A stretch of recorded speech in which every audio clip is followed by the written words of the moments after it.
இயக்குனர் சீமான், இவரு ஈழத் தமிழர்களுக்காக வந்து பயங்கரமா குரல் கொடுக்கிறவரு. அப்படிப்பட்ட இவர்கிட்ட நிருபர்கள் நெறைய பேரு, நெறைய இடத்துல வந்து கேள்வி கேட்டிருந்தாங்க. அதுல ஒன் ஆஃப் த கேள்வியா, "கத்தி படத்த பத்தி நீங்க என்ன நெனைக்கிறீங்க? இந்த படத்த நீங்க எதிர்க்கிறீங்களா?" அப்படின்னு கேட்கும்போது, சீமான் ஒரு கட்டத்துல சீறி பாய்ஞ்சுட்டாரு.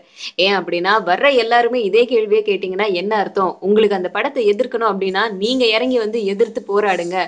ஏ.ஆர். முருகதாஸும், விஜயும் என்னுடைய தம்பிங்க. அவங்களுடைய படத்த நான் எதிர்க்க மாட்டேன் அப்படின்னு தெளிவா சொல்லியிருக்காரு. இந்த லைக்கா நிறுவனம் ராஜபக்சேவோட கூட்டாளியோடதாமே அப்படின்னு சொல்லி கேட்கும்போது, இந்த லைக்கா நிறுவனம் தமிழ்நாட்டுல இல்லையே, தமிழ்நாட்டுல இருந்துச்சு அப்படின்னா நீங்க கேட்கறதுக்கு நான் பதில் சொல்லலாம். இது வந்து ஐரோப்பால, இங்கிலாந்துல இருக்கிற இடத்துல தானே இருக்கு அப்படின்னு சொன்னாரு. ஆனா இந்த லைக்கா நிறுவனம் தமிழ்நாட்டுல அடையார்ல இருக்கிற ஒரு இடத்துல இருக்காமே அப்படின்னு சொல்லி கேட்டதுக்கு, இத பத்தி நாங்க சுபாஷ்கரன் கிட்ட கேட்டிருக்கோம். அவர் விளக்கம் கொடுத்ததுக்கு அப்புறம் இதுக்கான முடிவ நாங்க தெரிவிப்போம் அப்படின்னு சொல்லியிருக்காரு.